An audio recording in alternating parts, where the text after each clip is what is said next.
Good morning, everybody. Hey, get yourself a Higher Side Chats mug and listen to some Higher Side Chats with Greg Carlwood. Good morning. I hope everyone's doing well. I haven't done any personal updates on the channel in a while, and I've never done an update quite like this one's going to be. And I'm going to try and make it to the point. I don't have anything planned. I don't have any notes because I like to try to speak from the heart. But when doing that, sometimes you get a lot of rambling. Especially if you got ADHD like me. But anyways, I hope everyone's doing well. Quick thank you to anyone who is watching this, who has been following the channel. I really appreciate you. I'm super grateful to have made it to this point because when I started the channel, I was in a really dark time of my life, and I didn't know if I was going to make it out alive, and didn't even know if I wanted to continue. So long story short, this whole channel has kind of been an experiment of sorts to try and breathe some life back into myself. And also, in case I didn't make it and I did give up, I left some stuff behind, for people to remember me by.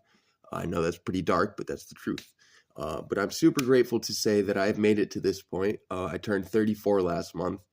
And a while ago, I made a video about how I had this premonition, probably around 30, that I was going to die when I turned 30, or I was going to die at 33. It was weird the way it happened. It was like a download came into me, and it came into me with such a force. I know this sounds insane. This whole thing's going to sound insane, so buckle up.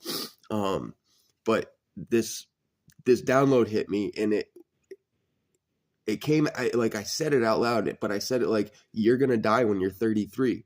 And I heard myself say it, and I'm like, it was like, whoa, what the hell was that about? What the hell? So I had long, that stuck with me every day. It's kind of hard not to think about and wonder, oh, is this actually going to happen? Even though I really heavily began to consider it most likely as a spiritual death of sorts, especially because there's so much symbolism attached to the number 33. And it's a very important number in my life. It's almost written into my own personal mythology and DNA in ways.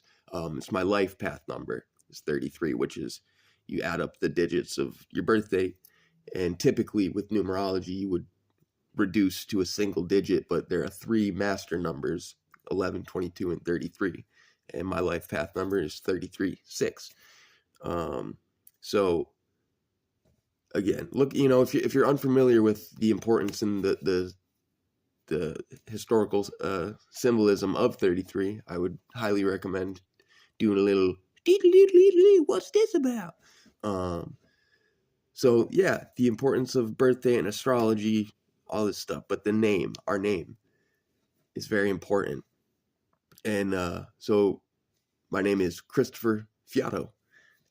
Christopher means Christ bearer, essentially, and my last name, Fiato. See, this is where people are going to take this. A lot of people will probably take this the wrong way. I'm not stating or making any claims that I am anybody.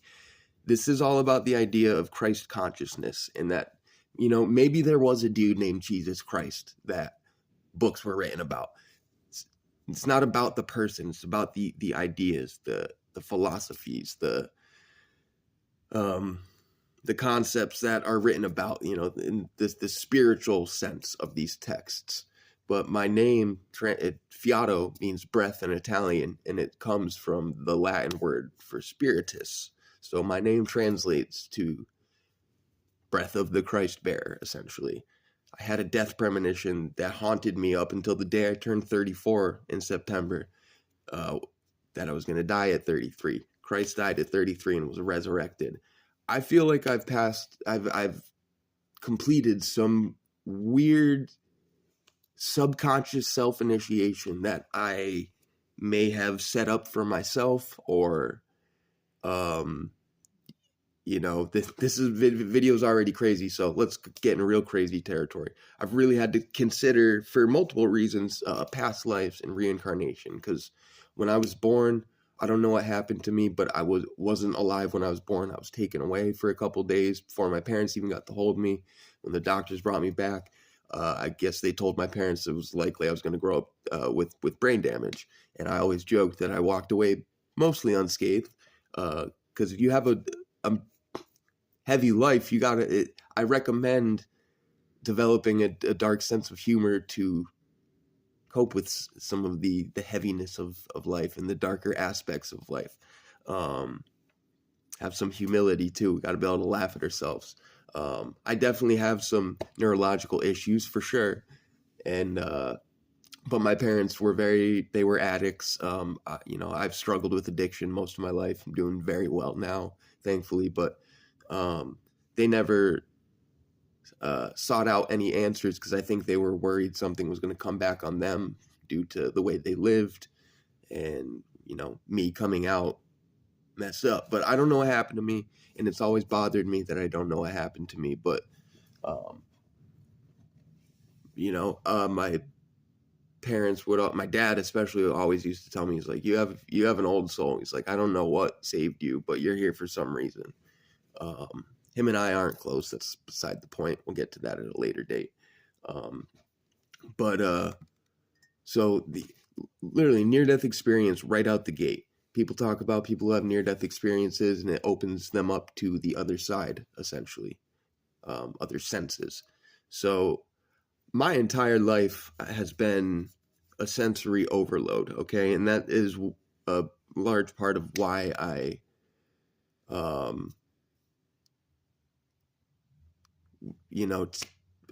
used uh, drugs, drank, struggles with addiction to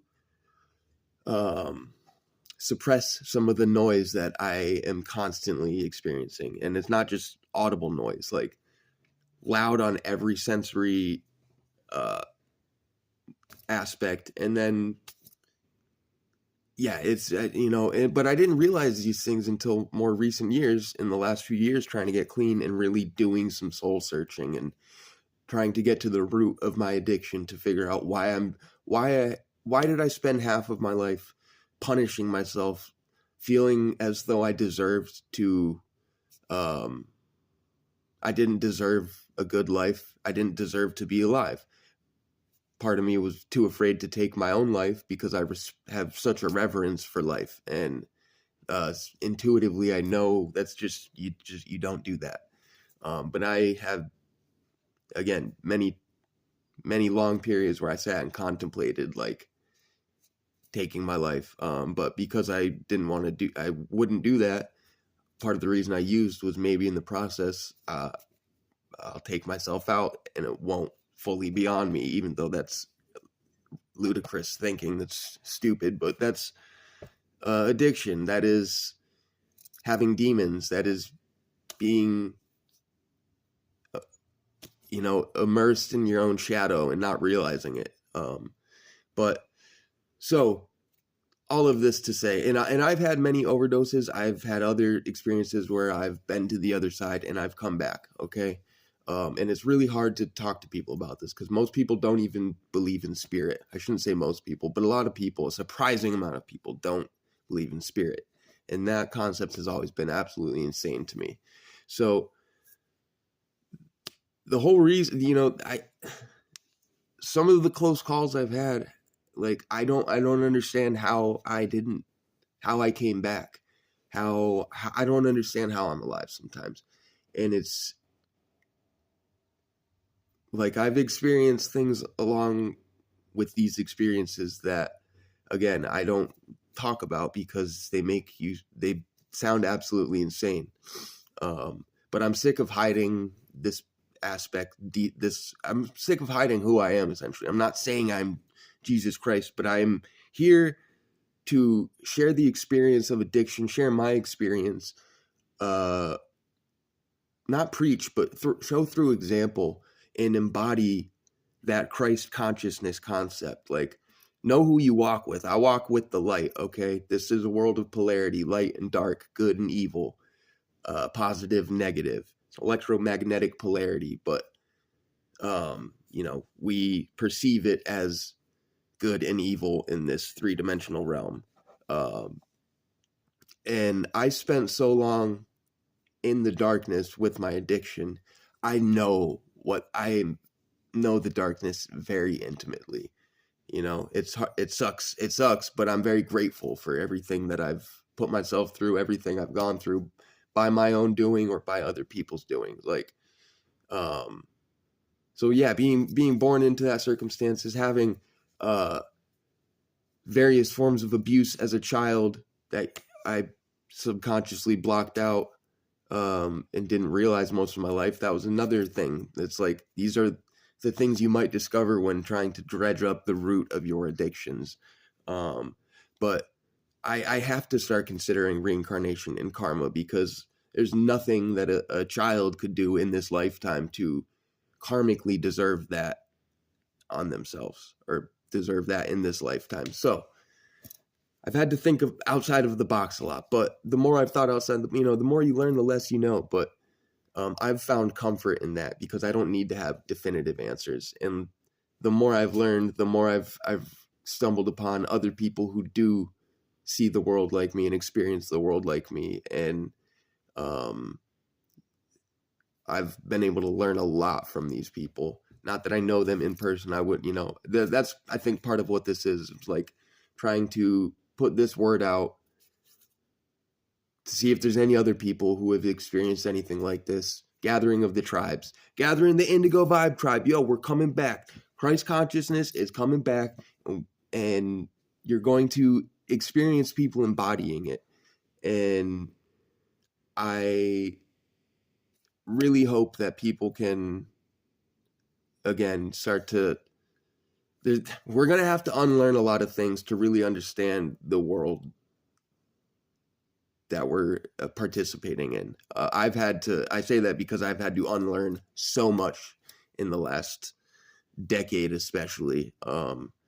But yes, this is not a religious message. I think it's important for everyone to, like, to me, religion technically, like, I'm not talking about dogmatic, organized religion. Religion to me is having a relationship with the concept of God, which is the creative spirit and force behind this beautiful existence that we get to participate in. It's like a living play. And there goes my alarm. So I'm going to have to get going in a minute. But I said the main thing that I wanted to say, that, again, when you have so much in your personal mythology tied to these concepts of again, Christ consciousness, it's very poetic. Like, but I could be like, hey, everybody, I am Jesus Christ. He has returned, dude. I am back. Do not crucify thee. That would be like a very schizophrenic reaction to this, like learning this about yourself. Or you could understand that, again, I'm not this person, but this frequency, this higher dimensional thinking, is like a radio station we can learn to tune into, right? And embody and let that light shine, Man, I can't believe I'm doing this. I can't believe I'm finally saying this. But again, I'm not saying I am JC with the bread and the fish, dude. But I walk with the light. I know what side you're on, because we are in a spiritual battle. Spiritual warfare is constantly going on, and there's a battle being waged for your attention, your energy, your soul, our souls. Okay? So I think the reason spirituality is important to understand, it's not for an egoic purpose, but to understand that, what do they say? If you want to change the world, you got to change yourself first. We act as a mirror. The world is a reflection of our internal world, and the way we perceive things are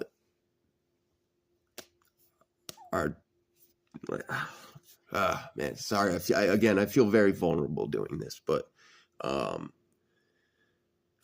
should probably just wrap it up. But I think if people learned their own spiritual power and spiritual essence, they would realize that we don't need to abide by and kneel at the foot of all of these government systems, these religious systems.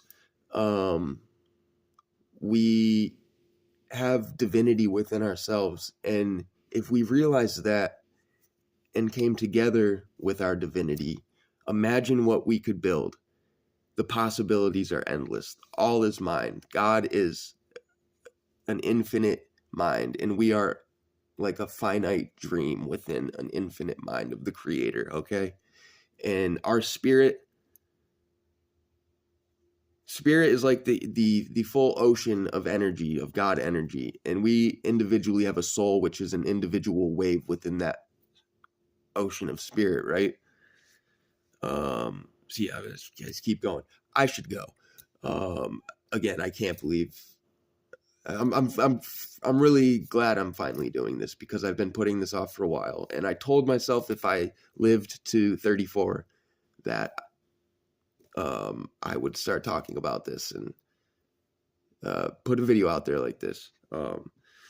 So, and part of the reason I'm doing this also too is it's just like, it's very hard to relate to the world around me. It's very hard to relate to most people. I don't spend a lot of time with a lot of people as much as I would wish to, but it's challenging. I love people. I don't like a lot of people though. I love everybody. But yeah. So hang on, guys and gals and gang. Some serious turbulence, some cosmic turbulence, dudes. But have faith, because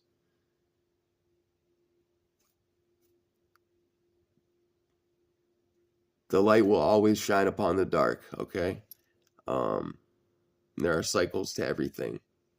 And yes, this world is in dire straits, and there's not much we can individually do to change these systems, or if you want to, join these political movements. I don't recommend that, because that's not a wise expenditure of one's energy, especially when you realize that these systems are all cultivated by the systems to create the illusion of choice and change. But we're not going to change anything externally by getting it up in arms and fighting with people. And, find the God within yourself and realize that we are all animated by that, rather than what the Satanists do. They look at themselves as they accept the internal God part, but then it's a very solipsistic version of that. It's very psychopathic, selfish, but we are of the heart. The psychopathic traits do not believe in love. Love is of the heart. Creation is of the heart, right? And be your authentic self. See what you can create. I bet you'll amaze yourself. So I love you guys. I don't know who this is going to find. I pray this finds who it's meant to and who it needs to. Again, feeling very vulnerable here, but it's time. It's time. Times are changing. Reality is shifting.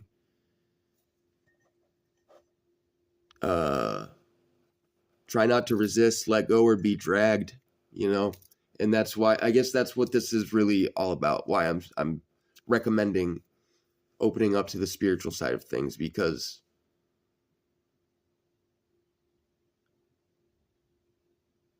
what was I just going to say? Oh, yeah, we're going to be experiencing some things and seeing some things that are not going to make sense to the rational mind. And,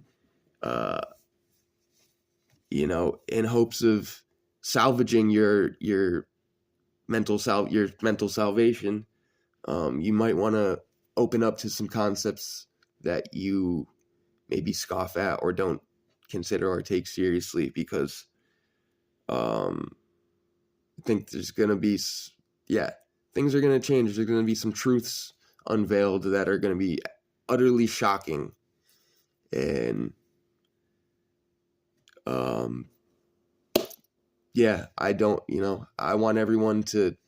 I just hope everyone gets what they deserve. So play your cards wisely. Treat others the way you treat yourself. And stay cool, dudes. Peace.